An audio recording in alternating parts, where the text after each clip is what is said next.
Good afternoon, and welcome to another episode of My Fiber Fun. Well, you guys, this is what the yarn turned into. Actually, we'll get into that later. First, the preliminaries, of course. Well, Christmas was nice. I hope that everybody's Christmas was a joyous one. It was a joyous one for me. It was nice. Yeah, I went through my thing. We went through our thing with my brother's 10th death anniversary, but we made the best of everything. So I ended up going to my sister's after all. She called me and she was like, "We'll pick you up and you don't have to worry about anything. You don't have to bring anything or whatever. We're cooking." And so her children, her one son came home from Atlanta, Georgia. He was supposed to leave today, but he decided, because I believe he has a week off from work, in fact, he was ready to get back because with our weather compared to theirs, he said, "My friend called me and told me it was 70 degrees today on Christmas Day," he said. And he doesn't live, he doesn't he lives outside of Atlanta. What town did he say he lived in? Somethingville. I don't know what it's called, but anyway, he's on the outskirts of Atlanta. But nevertheless, it was still 70 degrees. So he was like, "Oh, Sunday can't get here soon enough. But, he's been with his friends and spending time with his mother and, and siblings and his nephew, and all that stuff. And so today they're celebrating his nephew's birthday. So they're on their way to Olive Garden now. They had reservations for Top Golf. They've had to cancel twice. They were supposed to go on Friday, and no, was it Friday? Yeah, and we ended up with an ice storm, but that has since melted. That hit Friday morning, and then by evening the temperatures rose and melted to ice. So now all of our snow is gone, thank goodness, until round two comes along. But hopefully that'll be further down the pike. Let's see what else. Then today, you see it's dark. I'm under the light. It's just now. I think it just hit 4 o'clock. But it's been like this all day. I have had to be under the light. I didn't wake up until after 2. That's a long story. And I'm going to be calling on tomorrow to postpone and reschedule my MRI. It's scheduled for next Saturday. And like I told you guys last week, my seasonal affective disorder hit about a week before solstice, and it's just letting up. Now, as of yesterday, it hadn't let up, but it is just starting. Today, I noticed a slight difference because my eyes happened to pop open at 11 o'clock this morning. Now, I was still sleepy, but that was an improvement in and of itself because I hadn't been waking up. I set my alarm every day for 11 o'clock. Or 11:30 rather. That's the time my alarm is set for each and every day. So over these past couple of weeks here, it has gotten to the point where even with my alarm going off, and I have the one with the bird chirps, it's very loud. It has the sunrise on it. So the sun rises on it. Usually it will jar me awake, whether I'm having my seasonal affective thing or not. Not this past week. I will wake up at 1 or 2 o'clock. That's the first time my eyes would pop open. I would be in a deep, deep sleep, as if comatose or whatever. And then when I wake up, when my eyes do open up at 1 or 2, the alarm is blaring because it's not one that turns off by itself. It has a snooze, but my snooze feature isn't set.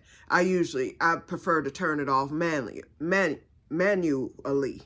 So anyway, because the snooze feature isn't even on, it just keeps going until you wake up, of course. So I'm waking up, it's bright right in my face with my eyes open, and then I'm hearing the birds. So that's a good thing, but it's not good because when I look at the time and see it's after 2 o'clock, I'm like, wow, I didn't even hear this thing go off. And then I double check to make sure it's set for 11:30. Yep, every day.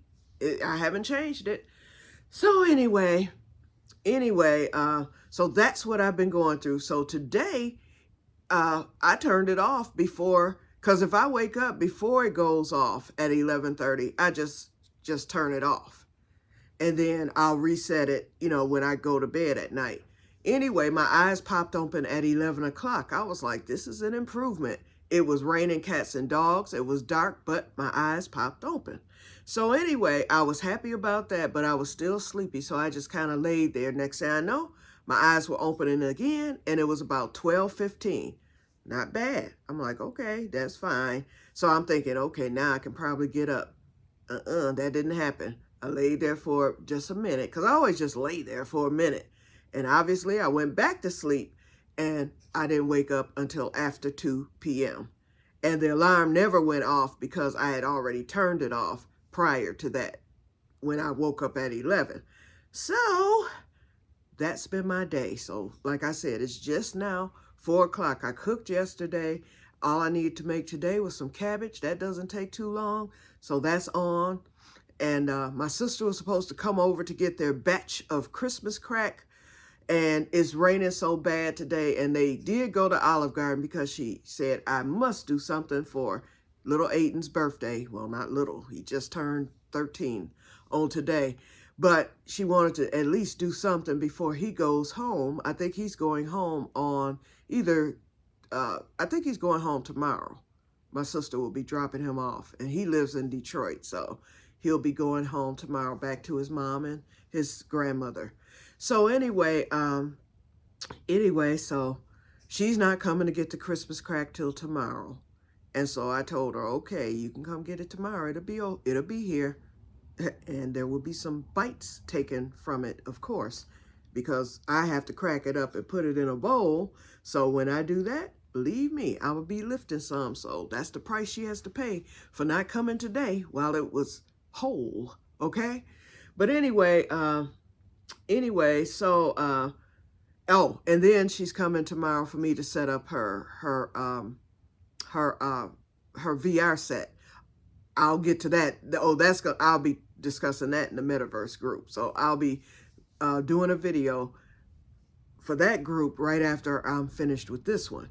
So anyway, yeah, she got a VR set for Christmas. That's what her children bought her. She requested it, so they bought it for her. So she has one just like mine. So I had to plug it in, get it charged. I got her set up on Meta Horizons, and on tomorrow I will get her set up, and she will become our 26th subscriber because I'm subscribing her, whether she watches the videos or not. But I'm going to subscribe her to our senior citizens in the Metaverse group. So she may get involved with it once she's back from her trip. She may not. I don't know. Okay, so anyway, yeah, so her children planned the Christmas dinner, and nothing was traditional. Nothing. They didn't want it, and neither did my sister and I. So they went all out. Her oldest son, he brought, and where he found it, I don't know, because it's hard to find in Michigan. He brought prime rib. Ooh, it was good too. He brought prime rib, lobster. We had lobster. We had baby lamb chop lollipops. That's what my sister called them. They were the smallest, pieces. And then they had lamb chops. I told them, I don't even think I'm going to like this. I've never had lamb chops. So I tried a lollipop because it was small. And I was like, okay. My sister said, you might do better trying that, for a taste sample. And it was delicious. So I ended up eating 2 of those. But I still didn't want to try the lamb chops themselves. I just liked the smaller one. So something new I tried that I actually liked. I didn't think I would. Just the fact that it's a lamb, okay? That was my thing. And my mother was the same way. She would not eat lamb. She was like, I just cannot bring myself to eat lamb. But I did it, okay? So I crossed that little barrier. Okay, so anyway, so we had that. What else? Butternut squash. And I know I'm going to miss something. Greens. Had to stick with that. That's tradition. Okay, and desserts. We had, I know we had a bread in there. I can't remember. Oh, we had baked potato, and I can't remember what else, but we had a lot, okay? It was a lot.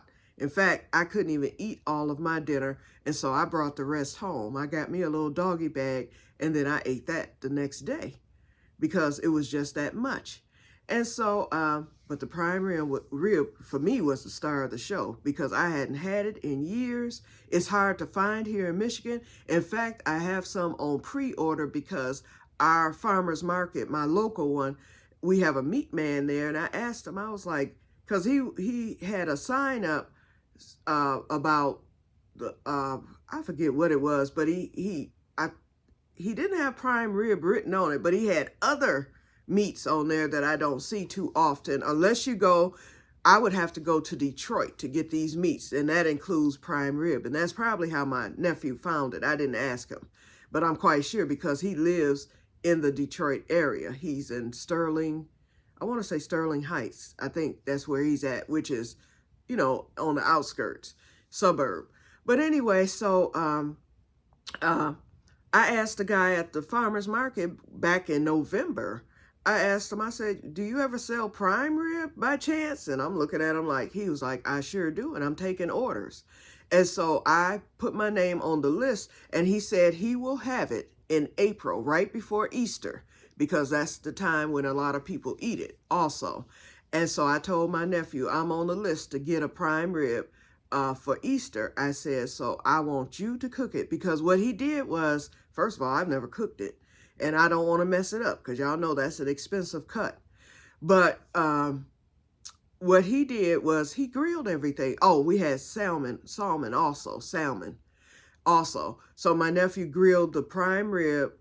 My sister cooked it first. She put it in the skillet and like smothered it to get it well done, because we all like well done. We don't like pink or medium rare in anything. My brother liked medium rare, but everybody else, our stuff has to be cooked, okay? So anyway, she cooked it in the skillet, and then he put that on the grill to smoke it up. And it wasn't on there long, maybe 10 minutes, 15 minutes, just enough for it to get that char. And so, and then he grilled the salmon, and he grilled the lobster, and all of it was delicious. Everything was just plain delicious. Okay, enough about the food, okay? All right, so yeah, so we ate well. We watched the football game, and then the other thing was, well, we talked and everything. My niece, her boyfriend was there, so he was the other guest. And so it was just the six of us. Well, let's see, it's 1, 2, 3, 4, 5. Yeah, it was just six of us there. Oh, 7 with Aiden. So it was just 7 of us, and we ate well. And so the gifts were really nice. My niece bought me a Stanley Cup, which I've been wanting. And she said, I got it to match your iPad.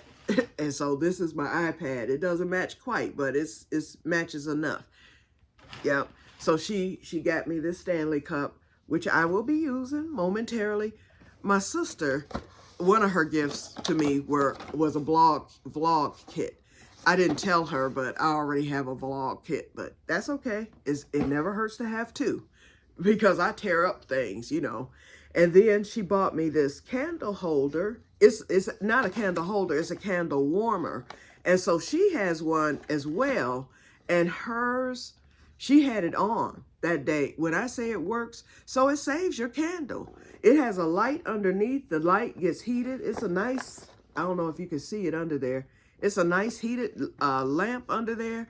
And what you do is you plug it in, and you put your candle, you know, here on the base, and it heats it up. She said it takes about 30 minutes for it to heat up, and you can smell the aroma of the candle throughout the house.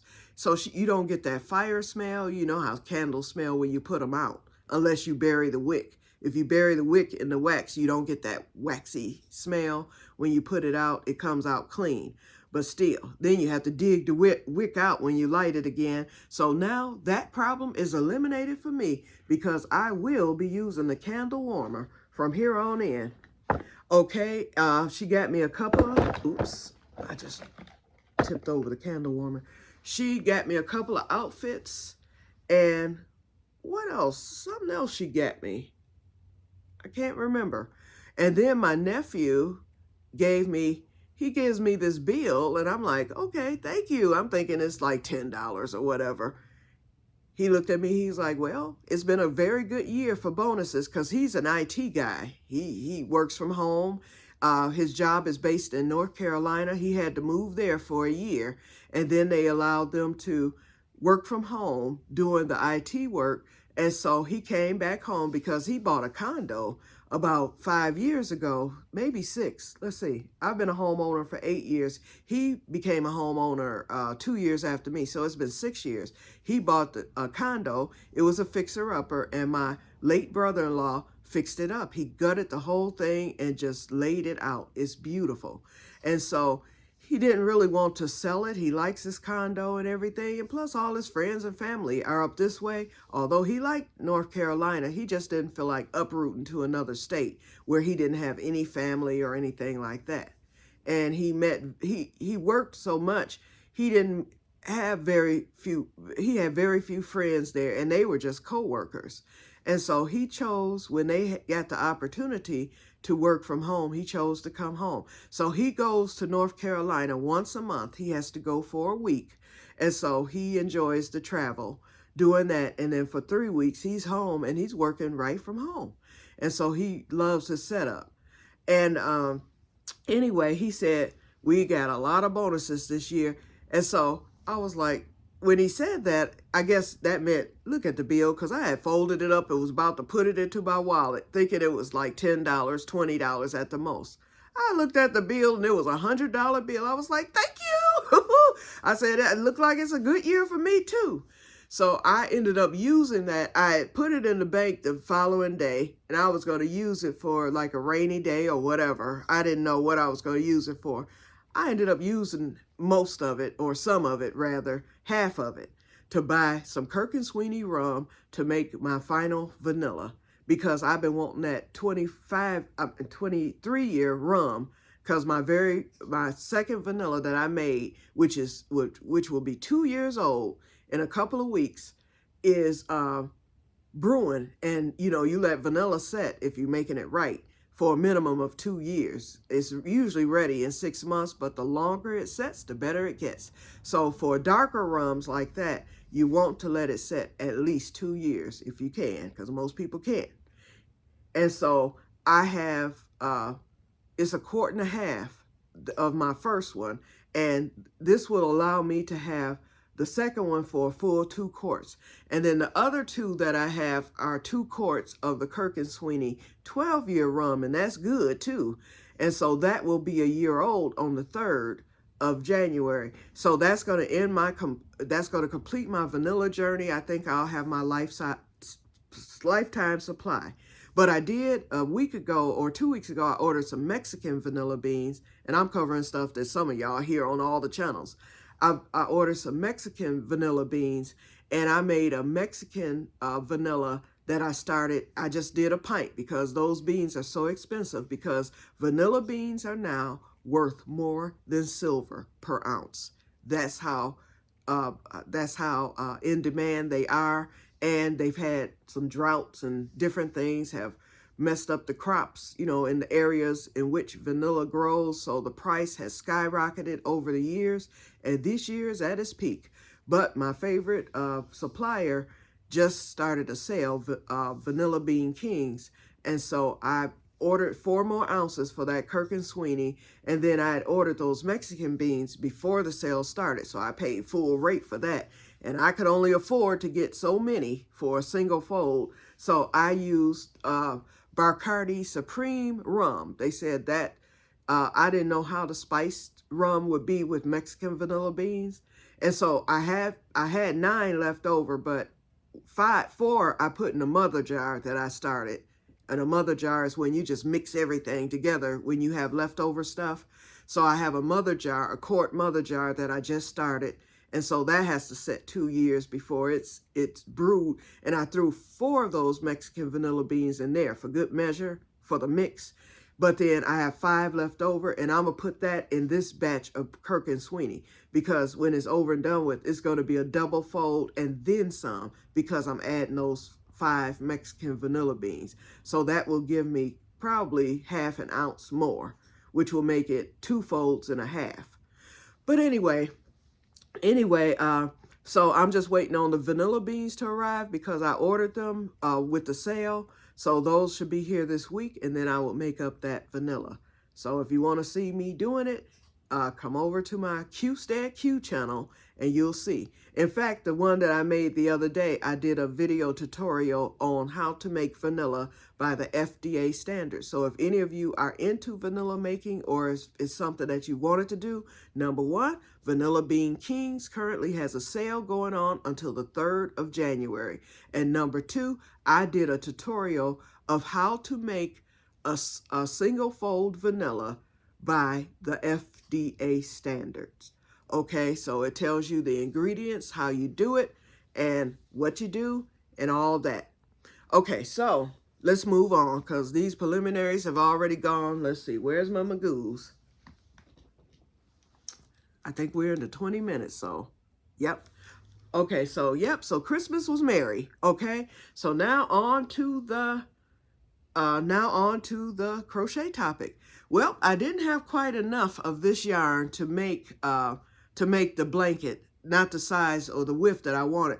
Whenever I do a plain double crochet, and that's what I did, because y'all know I'm basic simple, I like for my stripes to go vertically the long way. And then I make the blanket wide enough to cover me to where it's vertical, just how you're seeing it now. I did not have enough for that. And this was, when I finished with this part, as you can see, it's not wide enough for a blanket. Not at all. Not to cover me. And it wasn't long enough either. And so I have this left over. What I did was I went on and bordered it. And I said, well, guess what? It's long enough for a shawl. It goes all the way down my back. And it reaches my shoulders. Now what I did on the end, I added 4 rows of single crochet to lengthen it a little bit in the arm area, and I think it fits divine. I love the way it fits. It's nice and warm and snug. I love this yarn, and I love the colors, okay?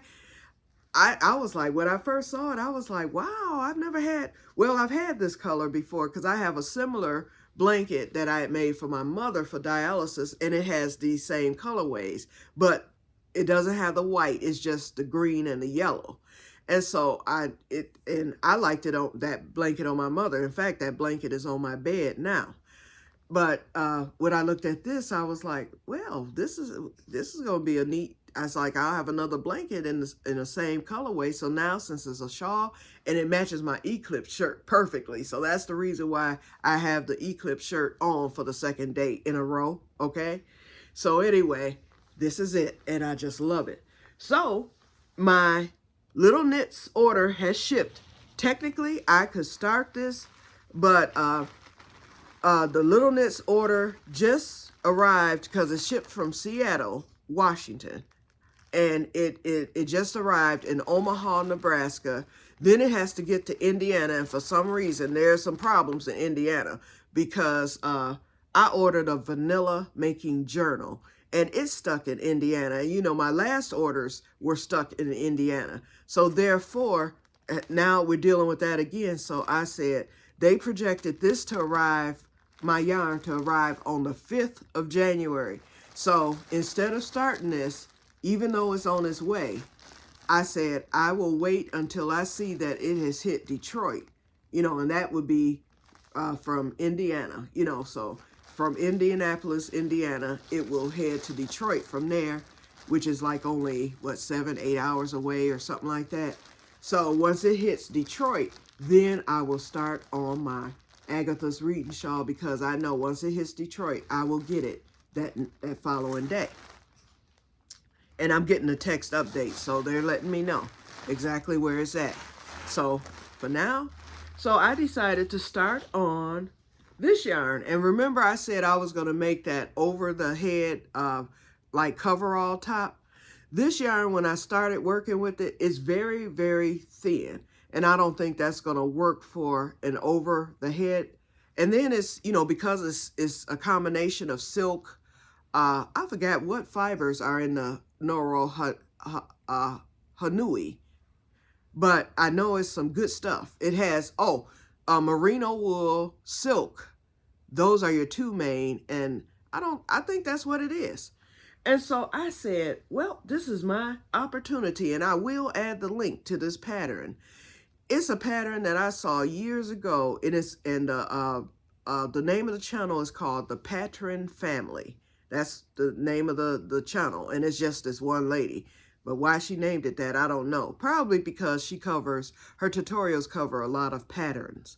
And she's been on YouTube, well, over 10 years, because this particular pattern was done, I think, 8 years ago.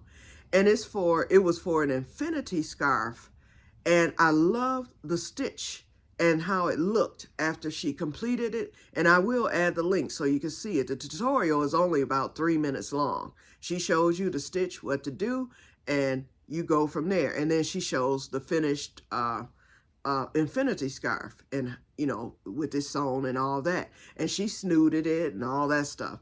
So I decided, because hers called for a chain of 35 across for the scarf, and it was wide enough. I ended up chaining 95. I want mine extra wide, and I want it extra long. And this yarn is the perfect yarn to accomplish that. Because y'all know I've been talking about an extra long scarf forever. Well, I'm going to get it with this. And so all you do, after you do your chain of 35, 45, 55, whatever, as long as you end it with 5 on that odd number, then you do 4 double crochet. Well, you do 1 double crochet, chain 1, another double crochet, chain 1, another crochet, chain 1, another crochet, chain 1. That is your pattern all the way across. And then at the end, you're just going to do a double crochet. That's your end. Okay, so, dang. So once you get to your next row, and I can show it to you real quick. Okay, at the end, you're going to chain 3, and that's going to count as your first double crochet. And I love, with this smaller hook, I'm using a size G plus with the furl. Remember, they came out with that G plus and all that. I don't think they carry those anymore. But this is a G plus hook, and it's perfect for this yarn. And it feels, although it's a thin yarn, with this particular pattern, it feels thicker. I like it. Okay, so what you're going to do after you chain your 3, you're going to wrap it around, and you're going to go into the center of these 4 double crochets. You're going to go into the center, and you're going to do the same thing. You're going to do a double crochet, chain 1, double crochet, chain 1, double crochet, chain 1, and then your 4th one and final one, double crochet, and you don't chain 1. You just skip on over to the next one. So that's how it's done. And each time you're going to work into that middle stitch. And although it looks like a shell stitch, when it's done, it has a different appearance, because when you're wearing it as a scarf or whatever, it is to the side, and with them being layered on top of each other, it's a total different appearance. Now, looking at it horizontally, it just looks like a basic shell. But when you look at it vertically, row by row, with it stacked on top of one another, it has a totally different look. And I love that appearance. And so therefore, I have been wanting to make this, but I didn't, I never had quite the right yarn that I wanted to use for it, because I knew I wanted it to be, more of a solid color. And although this is blended with the, because of the sheep and whatnot from the wool, the colors are darker and lighter, but it comes from the same sheep or whatever. I said this would be the perfect yarn to do this with. And I have 2. This is the smaller ball, actually. My other ball is even bigger. So for me to get the length that I want, I would need 76 rows with each. So I need a total of 152 rows all together. And I believe that I will get, 152. I'm quite sure I'll be able to get 152 out of these 2 skeins, or 2 balls of the yarn. So that's going to be my ongoing project because I'm working on that now. I should get quite a ways before my order comes. And once the order comes, I will get started on the reading shawl, get that finished. That's not going to take but a few days. And then I'm going to get right back to this. That will be my winter project unless something else comes along, which I doubt it will. So this will be my winter project and you will see the progress as I go along. Okay, let's see where we're at. If we're at 30 minutes, we're going to end this. We're actually at 30 minutes and 20 seconds, so we're going to end this. All right, so this isn't that long of a video, not like that last one and everything. It seems like I'm forgetting something. Well, if I'm forgetting something, I'll write it down, and come Wednesday, I will talk to you about it. So, well, I don't know still. I really don't know. I may come on New Year's Eve. I would like to do a live, but I have no idea how all that works. So I'm not even going to bother with it. And now it's not the time to practice because everybody else is going to be live New Year's Eve. So if you don't see me New Year's Eve, it wouldn't be live. But if you don't see me New Year's Eve, you will see me next Sunday. Okay? And then once the holidays are over, then I'll get back to my twice a week filming. Okay, so I will talk to you all later, and may God bless you all, and I'll see most of you, or a lot of you, in the metaverse, on the metaverse station that's coming up next. So look forward to that video too. Alrighty, talk to you later, and may God bless you all. Have a wonderful, wonderful, happy new year. Alrighty, bye.